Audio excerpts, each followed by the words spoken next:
myself and other people have shared resources there that could be very helpful. I know a lot of people are using Zoom, and I'm a big fan. I like Zoom. I find it's really quite reliable and robust. So the instructions we're going to look at are the instructions for running a remote multiplayer game. And there's been a discussion ongoing in Facebook over the last 2 weeks about how this best works. And one of the people to join that discussion was Deirdre Constrom, who's the head of Minecraft Education Edition Global in Seattle. And so she listened to what people were saying, went back to her tech people, and they rewrote these instructions to ensure that they were clear for people to follow, knowing how important it is at the moment that people get clear instructions on what to do. So are you seeing my screen that says how to set up a multiplayer game? Yep. Great. And so there's a few conditions that you have to meet. And they're really not onerous unless we find there's something strange with the DOE Vic, but we'll see how we go. And really those requirements are the first thing down here in the list.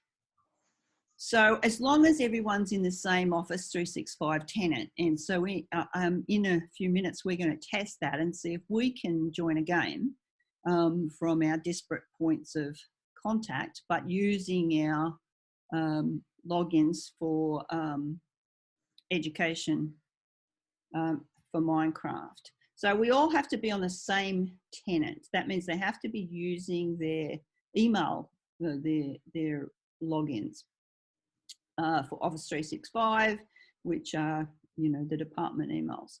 It's also recommended that the host computer has some reasonable bandwidth, because wherever the host computer is running, the students can be connected. That if you close down Minecraft on the host computer, the students are no longer connected in that world. There also doesn't seem to be anything that would stop the kids from connecting to each other inside the departmental accounts. So they could work on a project together. So I'm thinking at the moment, with it going online, the cleverest thing to do is to look at project-based learning as a viable solution. I know we do it really well in school, but it's really a gem online where you can do multidisciplinary projects. So the host computer needs to have some reasonable bandwidth, but we'll test that in a minute as well. The players need to all have the same version of Minecraft, and so they recommend making sure you've got the latest version of Minecraft. And currently that's let me just check. 1260. 1.12.60, yes. So as long as everyone has that version, theoretically they should be able to connect without any problems. The only proviso there is personal networks, the actual internet setup of the home environment. Now, if you remember on our launch day, we had an issue with the Docklands Library, in that Library at the Dock did not permit peer-to-peer access. And I think that's probably to prevent people playing gaming from inside the library. It's not usually something that's set up on a home network unless people have put in some kind of provisions. So, it may come down to the home network connection for some people. And there's some help things there. And Deirdre's also said if we have any particular problems, if you pass those back to me, I'll pass them on to her and they'll look into, if there's anything they can do to help in terms of the troubleshooting for this. So are we game to try this? I don't know if I've got the latest version on this. This is my home computer, but we can soon update it. It doesn't take long to download the update. If you launch Minecraft, you see in the bottom right-hand corner, you should see what version you're running. I'll just change what I'm sharing on my screen so you're looking at Minecraft.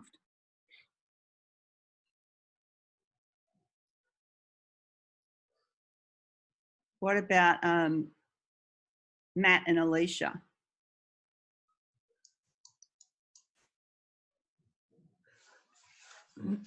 Matthew's muted, but yeah, are you running 1.12.60?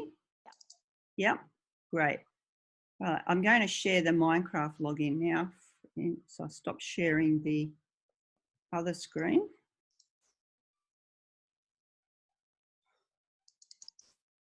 For the moment, I'll try hosting to see how we go. And I know I'm running 1.12.60, so let's go play. I think for the ease of work, I'm going to create a new world.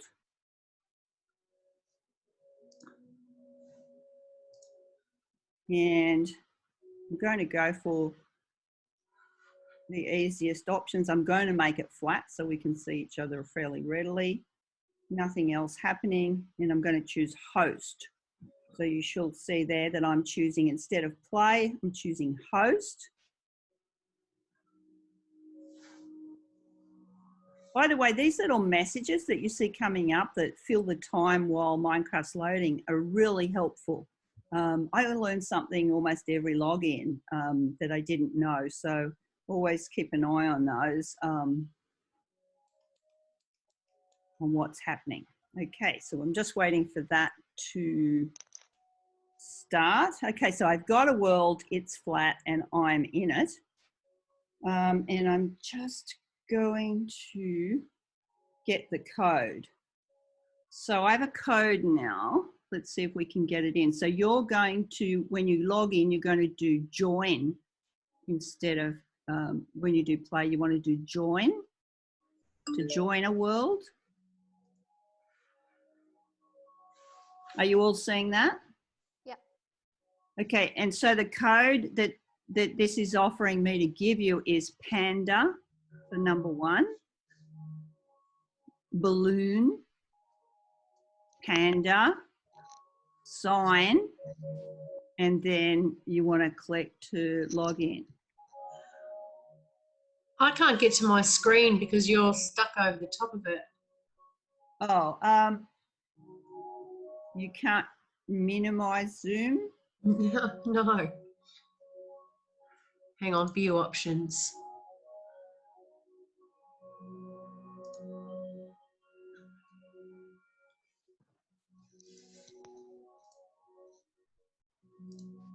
Ah, that's better. So I'm seeing Alicia, myself, Matt. Just waiting for you, Julie, to jump in. And I'll make sure, I have to just check on Zoom to make sure I don't have anybody waiting to get in that I've missed.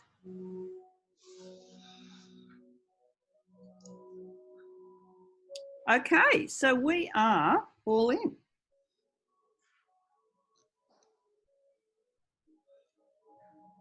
I'll just go to resume game and get out of this, and we should be able, we've probably all landed on top of each other, so you will need to move to see each other. Right,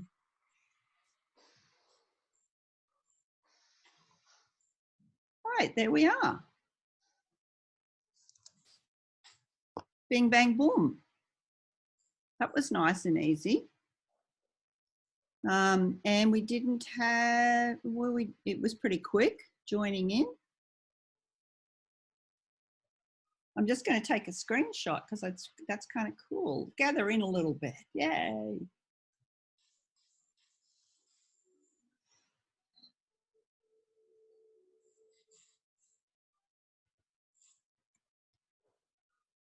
All right, so that works. That was reasonably easy. Any difficulties on any of your ends getting in? No, super easy. No, I do this with the kids all the time. As long as you've got the same version, it's easy. Yeah, yeah. All right. Well, that was excellent being able to test it because you used to be able to do this, and you know, there were some other tricky things if you read those instructions that some schools have had to do port forwarding and things like that. I find the code in the Minecraft join is really nice as opposed to trying to give kids IP addresses, which is, you know, seems like a foreign language. So yeah, I'm very pleased with that. So we are all in, and we could, oh, you just fill in a hole. Who's over there taming a horse? Trying to. Yeah, so this is really nice. I'm hoping you'll all take advantage of doing that. And I know there's only a small group on our call, but I post the recording, and other people will be able to come and watch and see what we did to get in. But it was nice on the screen. I could see who was there. I could give you different rights in the world. So when you're looking there at the options, that crown there lets you change the rights of that person. Visitor can freely explore but cannot interact with blocks. Member can join and break things and create things, and operators who can set permissions. So if you're a team teaching, you might want to make each other operators, but if you're otherwise, you would want generally be using member access. Okay, so good going.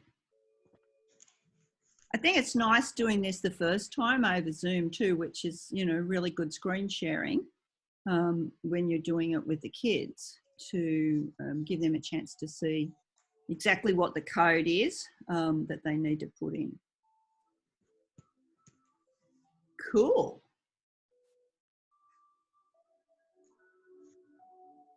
So any questions about that?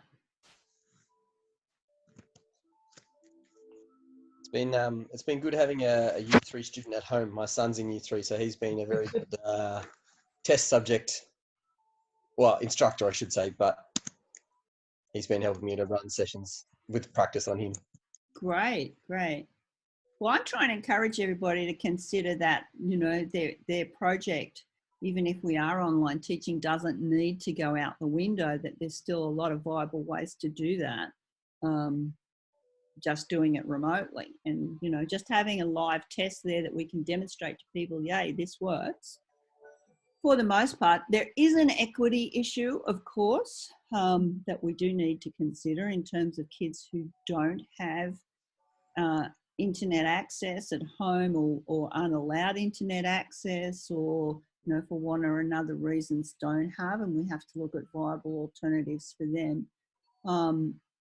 But I think for the most part, it's a very worthwhile exercise. Now, there is one other thing in those instructions. You'll see that there is a possibility that the performance tends to degrade at around 20 logins.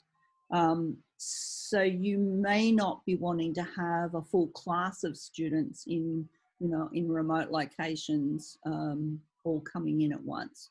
Whether you want to split a group or work with a group, or however you want to think about using it, just to ensure the connection stays strong. Just remember that 20 as a performance issue that tends to fall off after 20. You can do it with 30, but again, it's not much fun if the whole lesson falls over in the middle of it. And I think there's room to get creative, like the Japanese group, you know, have a block party in Minecraft. Use it as a social space for the kids to continue their social activities from class if they want to. I think there's room to see it as more than just a curriculum tool.